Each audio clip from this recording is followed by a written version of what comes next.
சிம்ம ராசி நேயர்களே, குரு மகா பெயர்ச்சி எப்படி இருக்கும் அப்படிங்கிறத உங்களுக்கு எதிர்பார்த்துட்டு இருக்கீங்க. ஏன்னா ராகு கேது பகவான் ஜென்மத்திலே வந்துருச்சு.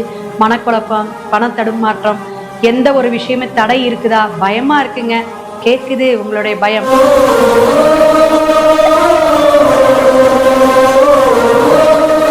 பூர்வீகத்துல வில்லங்கம் இருக்கிறது, பூர்வீக சொத்துல பிரச்சனையா இருந்துகிட்டே இருக்குதுங்க. பாகப்பிரிவினைன்னு போட்டு 10 வருஷமா கோர்ட்டு கேஸு வம்பு வழக்குன்னு போய்கிட்டே இருக்கு. இன்னமும் அண்ணன் தம்பி சண்டை தீரவே இல்லை. அப்படிங்கிறதெல்லாம் கொஞ்சம்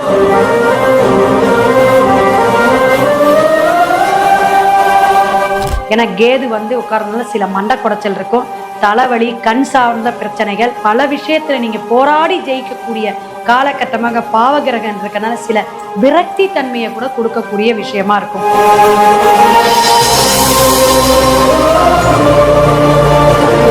அனைவருக்கும் நமஸ்காரம். ஓம் பூச்சியாய ராகவேந்திராய சத்திய தர்ம ரதாயச பஜதாம் கல்ப விருஷாய நமதாம் காமதேனுவே. ஸ்ரீ ராகவேந்தருடைய பொற்பாதம் தொட்டு வணங்கி குரு வாழ்க, குருவே துணை. கேம் சேஞ்சர் சேனல் நேயர்கள் அனைவருக்குமே குருவுடைய துணையும் குருவுடைய அருளும் கிடைக்க பெறட்டும். ஏன்னா நம்ம பேசக்கூடிய தலைப்பு குரு பகவானுடைய பெயர்ச்சி. எல்லாருக்குமே ஒரு எதிர்பார்ப்பு இருக்கக்கூடிய சுபகிரகத்துல குரு பகவான்னா ஒரு ஹாப்பிங்க. ஏன்னா குழந்தை பாக்கியத்தை தரக்கூடியது, தனத்துக்காரகன், திருமண தடையை விளக்கக்கூடியவர், மேலும் அனைத்து சுபகாரியங்களும் நடத்தக்கூடியவர் யார் அப்படின்னு பாத்தீங்கன்னா குரு பகவானே. அப்ப 9 கிரகத்திலையும் நமக்கு எந்த பாவகத்துல போய் குருவை அமர்ந்தாலும் அது சிறப்பான ஒரு அம்சத்தை கொடுக்கக்கூடிய விஷயம்.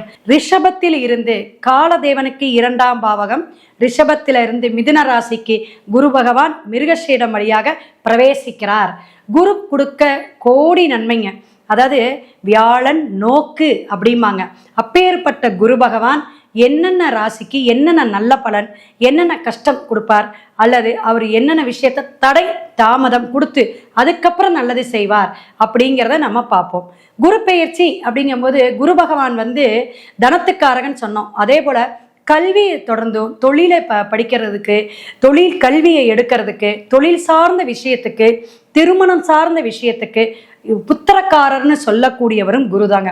குரு விசேஷம் அப்படிங்கும் பொழுது அந்த குரு நல்ல இடத்துல இருந்தாதான் அவங்களுடைய வாழ்க்கை படிப்படியாக உயரும். 12 பாவகத்துல முதல் பாவகம் லக்னத்துல குரு இருந்தா அவங்க ஒரு விசேஷ அமைப்பு உண்டு. இது போல பாவகம் தொடர்ந்து நம்ம பார்க்கும்போது இன்னும் நல்ல சிறப்பம்சம். என்னதான் பாவகத்துல இருந்தாலும் குரு அமர்ந்த இடம் பால் அப்படின்னு சின்ன ஒரு மிஸ்டேக் இருக்கு. இதெல்லாம் நமக்கு மூல நூல்ல கொடுத்துருக்கக்கூடிய விஷயம். அப்ப ஜாதக பலன்லையும் நமக்கு அஸ்ட்ராலஜில சொல்லக்கூடிய அமைப்பிலையும் இந்த கோச்சார கிரகத்துடைய பயணத்தை வைத்து ஒவ்வொருத்தரும் எப்படியெல்லாம் இந்த வருஷம் மேன்மை அடைஞ்சுக்கலாம், என்னென்ன விஷயம் நம்ம தேடுறோம், அதுக்கெல்லாம் விடை கிடைக்குமா அப்படின்னா குரு சப்போர்ட் பண்ணா எது வேணாலும் கிடைக்கும்.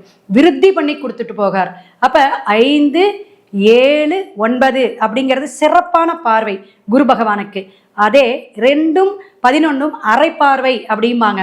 மிதுனத்துக்கு உபயராசிக்கு வரக்கூடிய இந்த குரு பெயர்ச்சி எந்தெந்த விதத்துல மேச முதல் மீனம் வரை என்னென்ன பலாபலன்கள், எந்த பாவகத்தை பார்க்கிறார், அதனால உங்களுக்கு என்ன உபயோகம் அப்படிங்கிறத விட பரிகாரத்தோட நம்ம வரிசையா உங்களுடைய சேனல்ல வரக்கூடிய அனைத்து ராசிக்கும் பாருங்க. ஏன்னா ஒரு ஃபேமிலின்னு எடுத்துக்கிட்டீங்கன்னா எல்லா உறவுகளும் இருக்கும். அப்ப எல்லாரும் ஒவ்வொரு ராசியில இருப்பீங்க. லக்னத்துக்கும் இது பேசும். ஸோ ராசியை தான் நம்ம நகர்வு பொறுத்து இந்த கிரகத்துடைய நகர்வுகளை வைத்து நம்ம பலன் சொல்றோம். கோச்சார கிரகங்கள் அப்படிங்கிறது பெயர்ச்சி ஆண்டுதோறுமே பெயரக்கூடியதான் குரு பெயர்ச்சி. அப்ப இந்த குரு பெயர்ச்சி ஓராண்டு நமக்கு என்னென்ன பலன் கொடுக்கும், நம்ம என்ன பயன்படுத்திக்கலாம் அப்படிங்கிறத நம்ம நல்ல ஒரு பரிகாரத்துடன் சொல்றோம். மேச நேயர்ல இருந்து மீனம் வரை பார்த்துக்குங்க. உங்க உறவுகளுக்கும் நட்பு வட்டாரத்திற்கும் நீங்க ஷேர் பண்ணுங்க, லைக் பண்ணுங்க, கமெண்ட் பாக்ஸ்ல உங்களுடைய சந்தேகங்களையும் கேட்கலாம்.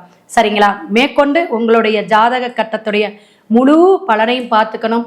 மற்ற கிரகங்கள் ஜனன ஜாதகத்துல எப்படி இருக்கு, அதே போல தசா புத்தி நம்ம குரு பயிற்சி சப்போர்ட் கொடுக்குதுங்கிறத நம்ம கேட்டுக்கணும். இதெல்லாம் தெரிஞ்சாதான் 100க்கு 100 பலாபலனை நம்ம தெரிஞ்சுக்க முடியும்.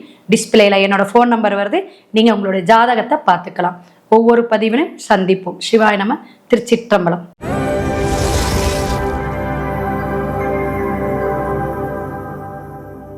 சிம்ம ராசி நேயர்களே, குரு மகா பெயர்ச்சி எப்படி இருக்கும் அப்படிங்கிறத உங்களுக்கு எதிர்பார்த்துட்டு இருக்கீங்க.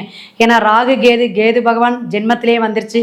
மனக்குழப்பம், பண தடுமாற்றம், எந்த ஒரு விஷயமே தடை இருக்குதா, பயமா இருக்குங்க, கேட்குது உங்களுடைய பயம். இருந்தாலும் அஞ்சா நெஞ்சம், எதையும் சாதிக்கணும் அப்படிங்கிற எண்ணம், துணிவு அப்படின்னாவே சிம்மம் தாங்க. எந்தையுமே துணிச்சலா செய்யலாம், பார்த்துக்கலாம் அப்படிங்கிற ஒரு மன தைரியம் உங்ககிட்ட எப்பயுமே இருக்கும். ஏன்னா சிங்கம் அல்ல, சிங்கம் மாதிரி நீங்க செயல்புரியக்கூடிய காலகட்டங்கள்.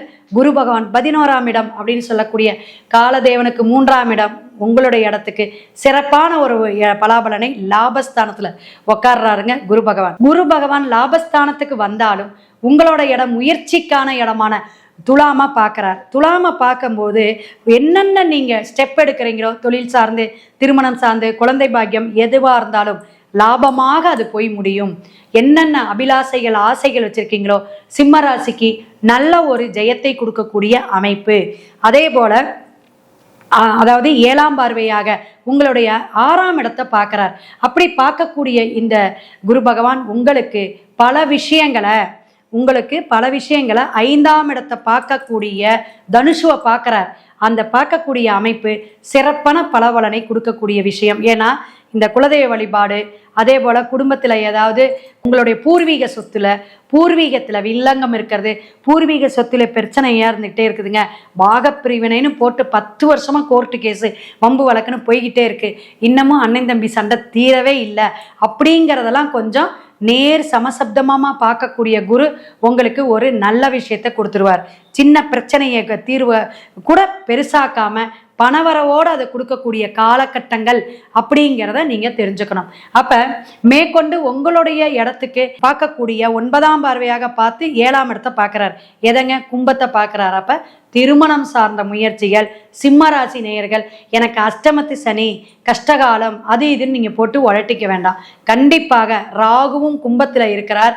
அதை பார்க்கக்கூடிய குரு இந்த டெஸ்ட் டியூப் பேபி அறுவை சிகிச்சை மூலியமாகவோ அல்லது டெஸ்ட் டியூப் மருத்துவம் சார்ந்து நீங்கள் எடுக்கக்கூடிய ட்ரீட்மெண்ட் எல்லாம் இனிமே சக்ஸஸ் ஆகும், பேபி வரும் அப்படிங்கிறத சிம்மராசிக்கு.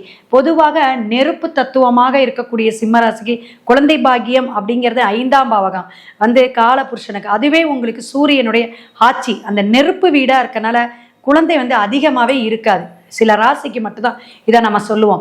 அப்படி இருக்கும் பொழுது அப்போ லாபமாக ஒரு நல்ல குழந்தைய, ஒரு பாக்கியத்தை கொடுக்கக்கூடிய புத்திர சோகத்தை நீக்கி உங்களுக்கு குரு பகவான் நல்ல விஷயத்தை கொடுப்பார். திருமண தடையை விளக்கக்கூடிய அமைப்பு. அந்த தடையில உங்களுக்கு மெயினான விஷயம் தடை அப்படின்னா தொழில். அதிகமான முதலீடு போட்டுறாதீங்க. யார்கிட்டையும் கை எழுத்தோ கை ஒப்பந்தமோ கொடுத்துறாங்க, வாக்கு கொடுத்துறாதீங்க. உடல் ஆரோக்கியத்தை கவனமாக பார்த்துக்கணும். ஏன்னா கேது உட்காரனால சில மண்டை குடைச்சல் இருக்கும், தலைவலி, கண் சார்ந்த பிரச்சனைகள், பல விஷயத்தில் நீங்கள் போராடி ஜெயிக்கக்கூடிய காலகட்டமாக பாவகிரகம் இருக்கனால சில விரக்தி தன்மையை கூட கொடுக்கக்கூடிய விஷயமா இருக்கும். இதெல்லாம் நீங்கள் பார்த்துக்கணும். அப்போ ஒவ்வொரு வயதோட்டம் பொறுத்து தான் நமக்கு இந்த பயிற்சியை கூட எடுத்துக்கணும். ஒரு 60 வயசில் இருப்பாங்க, 30 வயசில் இருப்பாங்க, 5 வயசுல இருப்பாங்க. அப்ப படிக்கக்கூடிய குழந்தைங்களாம் நல்லா இனிமேல் படிக்க ஆரம்பிச்சிருவாங்க. ஞானம் பிறந்துச்சுப்பா, இப்பதான் என் பையன் புத்தகத்தை எடுத்து உக்காடுறான் அப்படிங்கிற எண்ணங்கள்லாம் நிறைய வரும். ஆன்மீக சிந்தனை, ஆன்மீகம் சார்ந்த பிரச்சனைகள், எந்த ஒரு ஆன்மீக சார்ந்த பிரச்சனைகள்னா இந்த மத குருமார்கள், குருவா நான் இருக்கிறேன், ஆசீர்வாதம் பண்ணுறேன், சித்தரு அப்படின்னு சொல்லிட்டு இருக்கிறவங்களுடைய சில முகத்திரை விலகும். அதே போல் அவங்க மேன்மையாக அடையக்கூடிய அமைப்புக்கு தடையை கொடுக்கும். அவங்கெல்லாம் நிறைய பிரபலியமாக இருக்கிறவங்களுக்கு கூட சில கண்டத்தை கூட ஏற்படுத்தக்கூடிய அமைப்பு இந்த கேது பிரச்சனையை கொடுக்கும் அப்படிங்கிறதையும் நம்ம தெரிஞ்சுக்கலாம். அது நம்ம ராகு கேது பயிற்சியில் நிறைய விஷயங்கள் சொல்லியிருக்கோம். இந்த குரு பயிற்சி உங்களுக்கு பல விஷயங்களையும் மாற்றத்தையும் ஏற்றத்தையும் கொடுக்கும் அப்படிங்கிற இந்த டயர் சம்பந்தமாக வண்டி வாங்கின 2 வீலர் 4 வீலர் இவங்களுக்கு வண்டி பழுது அடிக்கடி வரும். வண்டி வாகனம் ஓட்டும் பொழுது கவனமாக ஓட்டணும். இதெல்லாம் நீங்கள் தெரிஞ்சுக்கணும். குடும்பத்தில் கணவன் மனைவி ஒற்றுமை, சின்ன சின்ன பிரச்சனைகள் தீர்வாகும். லவ் பண்ணிட்டு இருக்கவங்க கூட பயங்கர பிரச்சனை, மோதல்கள் அப்படிம்பாங்களே, மோதி அதுக்கப்புறம் அலைப்பாயுதே மாதிரி அந்த படம் மாதிரி அப்புறம் சேரக்கூடிய அமைப்பு வரும். ஏன்னா ராகு வேலையை பார்ப்பாரு, குரு காப்பாற்றி விடுவார். அவ்வளோதாங்க விஷயம். இதெல்லாம் தெரிஞ்சுக்குங்க. சிம்மராசி நேயர்களுக்கு விவசாயத்துறையில் இருக்கிறவங்களுக்குலாம் நல்ல வளர்ச்சி இருக்கும், நல்ல மானியம் கிடைக்கும், அரசு சார்ந்த உதவிகள்லாம் கிடைக்கும், திடீர் யோகத்தை கூட சிலருக்கு கொடுக்கும்.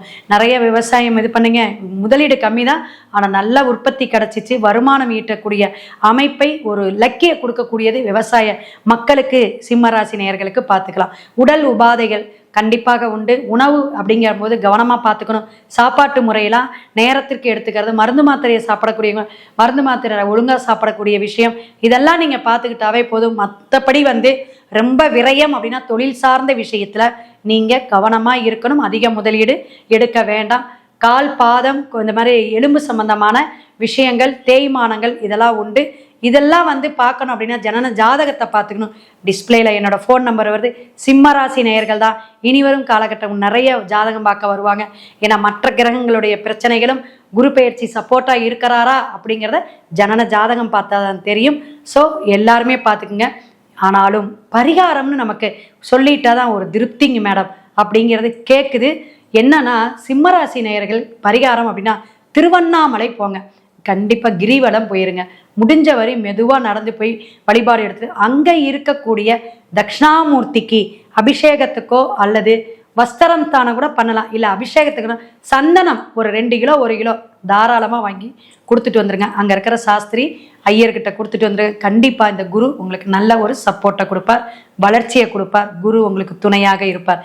அடுத்த பதிவில் சந்திப்போம். சிவாய நம. திருச்சிற்றம்பலம்.